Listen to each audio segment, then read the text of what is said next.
이거 꼭 낙찰 받아야겠는데? 이거 지금 최저가 얼마죠?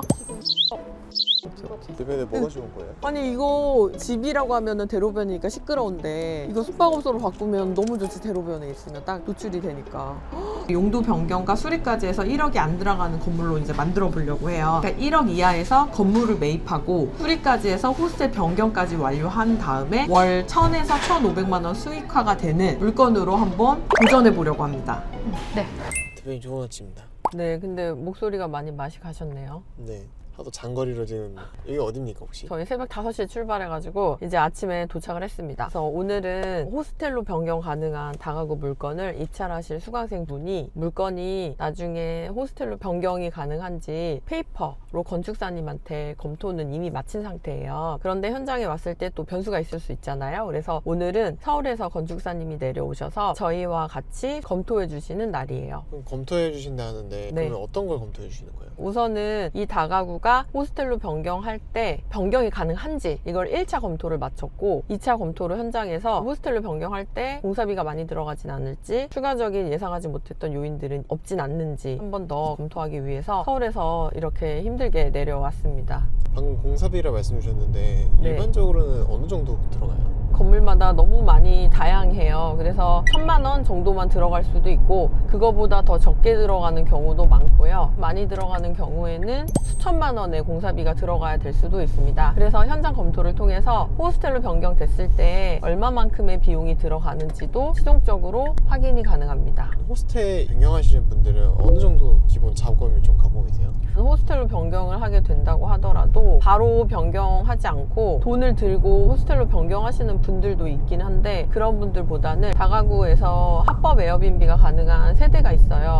그 세대에다 사업자를 내놓고 에어비앤비를 운영하면서 약간의 돈을 벌고 그 이후에 돈이 마련이 되면 호스텔로 변경하시는 분들도 계십니다. 그래서 경매를 이용하게 되면 다가구를 매입했을 때 최대 대출이 90%까지 나오거든요. 그렇기 때문에 매입 비용의 10%에서 20% 정도를 가지고 건물 투자를 하시는 경우가 많습니다. 만약에 이거를 경매가 아니고 일반 매매로도 살 수 있나요? 일반 매매로도 살 수 있는데 다가구는 일반 매매에서 대출이 잘 안 나옵니다. 그리고 명도를 매도자가 해줘야 되는데 명도를 해주는 경우가 많지는 않습니다. 그래서 호스텔로 바꾸기 위해서 대출도 많이 받아야 하고 용도 변경을 위해서는 명도도 해야 하는데 이 두 가지가 일반 매매에서는 잘 이루어지지가 않아요. 그래서 저희는 경매를 이용해서 다가구를 되게 저렴하게 낙찰도 받고 용도 변경을 진행하는 과정을 하고 있어요. 그러면은 대표님께서 자주 하시는 다가구로 호스텔을 변경하는 게 경매로 해야지 오히려 더 편하네요. 맞습니다. 일반 매매는 너무 자금이 많이 들어가기 때문에 그냥 모텔을 사면 되고 투자금이 1억 이하이다 라고 하시는 분들은 경매를 이용해서 다가구를 낙찰받고 호스텔로 변경하는 방법을 하셔도 됩니다. 근데 이렇게 새벽에까지 내려와서 같이 검토하고 하는 거면 번거로운 과정이 하잖아요. 네. 이렇게 할 정도로 어떤 수익이라든지 가치가 있나요?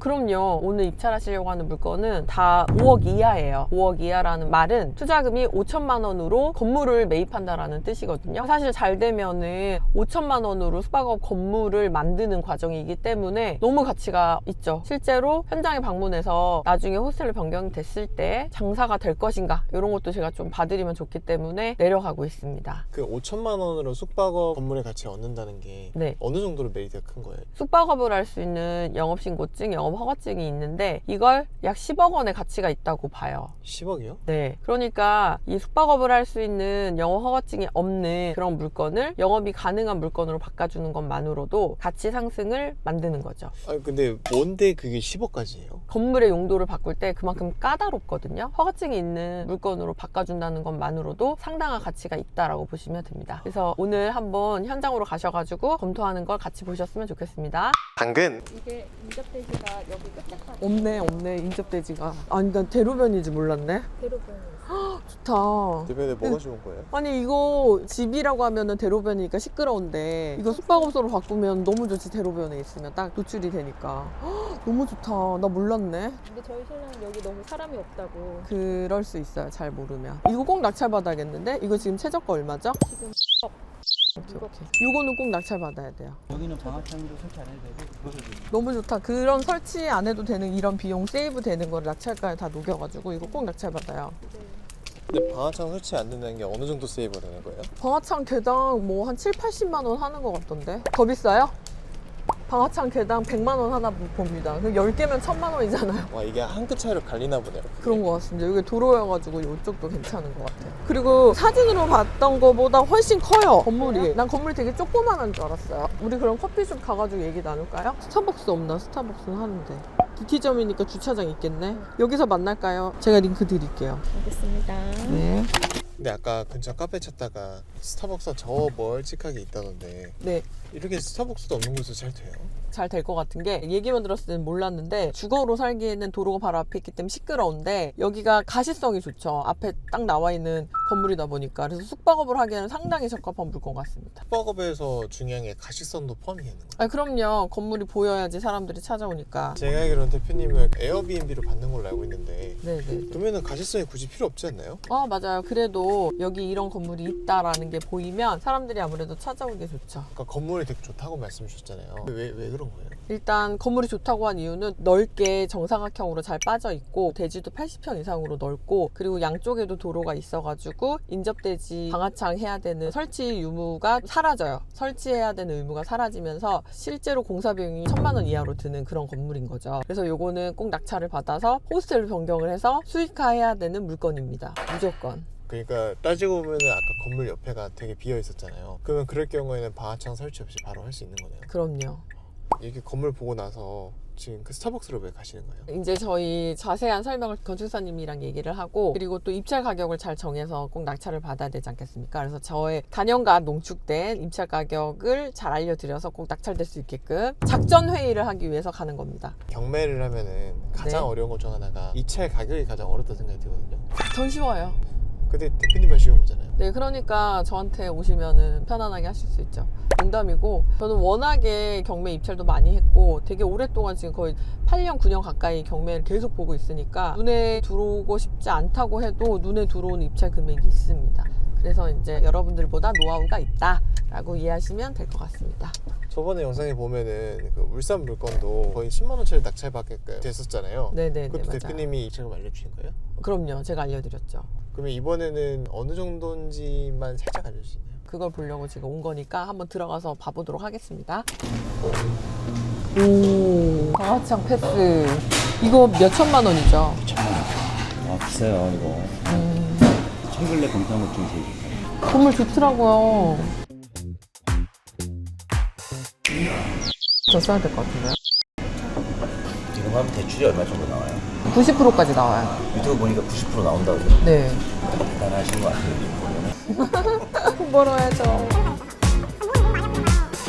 네, 오늘 이렇게 대전까지 내려오셔서 건축사님 현장 검토까지 했는데 어떠셨어요? 제가 검토할 때는 정확히 모르니까 제가 봤을 때는 좋은 것 같은데 어떨까 걱정했었는데 같이 봐주시고 검토까지 해주시고 또 좋은 물건이라고 해주시니까 더 꼭 받아야겠다는 생각이 들더라고요. 그리고 우리가 고민했던 방화창 교체라든지 네. 이격거리 이런 게 전혀 문제가 없는 물건이라고 하셨고 건축사님께서 이렇게도 말씀하셨잖아요. 최근에 본 물건 중에 호스텔로 변경하기에 제일 적합했다라는 얘기까지 들으니까 맞아요. 꼭 낙찰을 꼭 받아야 되지 받고 싶어요. 않나라는 예. 생각을 했습니다. 되게 좀 궁금한 게 네. 왜 이렇게까지 새벽까지 내려와가지고 꼭 낙찰을 받아야죠. 낙찰을 받아서 제 느낌인지 모르겠는데 제가 오면은 낙찰을 받더라고요. 전에 알아볼 때도 이거 꼭 받고 싶었었거든요. 이거를 이거 근데 또- 엘리베이터도 있고 예, 좋으니까. 근데 또 이제 새벽같이 이렇게 이른 시간에 음. 내려와서 또 같이 봐주시니까 너무 감사했어요. 네, 우리의 이런 모든 노력이 진짜 결실로 맺어서 꼭 여기가 수익 세팅이 되게끔 하기 위해서는 뭘 해야 될까요? 낙찰을 받아야죠. 네, 그래서 저희는 또 서울에 올라가서 이걸 과연 얼마에 해야지 낙찰을 받을 것인가에 대한 고민을 또 전략 회의를 해서 최종 입찰가를 정해가지고 한번 이 물건을 낙찰 받아서 수익화까지 한번 만들어 보도록 하겠습니다. 그러면은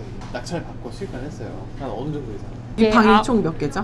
9가구거든요. 9가구. 그래서 투룸이 몇 개죠? 원룸이 4개, 1.5룸이 2개, 투룸이 2개, 3룸이 하나. 네, 얼마 정도 여기서 순수익이 남았으면 좋겠다 예상하세요? 저는 500에서 1000만 남아도 좋겠다라고 생각을 하고 있거든요. 순수익으로. 제 생각인데 그 정도 되면 월 1000에서 1500만 원 정도가 순수익으로 남을 것 같습니다. 네, 그래서 대출을 진짜 많이 받게 되면 90%까지 나오거든요. 그래서 용도 변경과 수리까지 해서 1억이 안 들어가는 건물로 이제 만들어 보려고 해요. 그러니까 1억 이하에서 건물을 매입하고 계획하고 수리까지 해서 호스텔 변경까지 완료한 다음에 월 1,000에서 1,500만 원 수익화가 되는 물건으로 한번 도전해 보려고 합니다. 하나 여쭤보고 싶은 게 네. 저번에 몸에 낙차받았다고 나오신 거 아니에요? 바로 오늘의 주인공이십니다. 네. 안녕하세요. 네, 안녕하세요.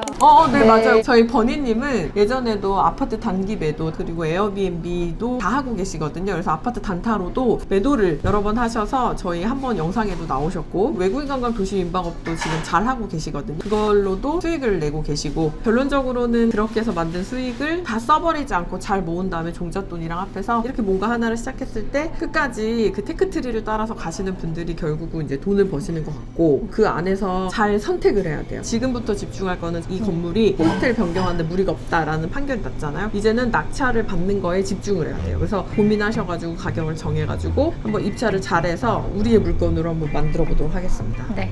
감사합니다. 서울 가서 봬요.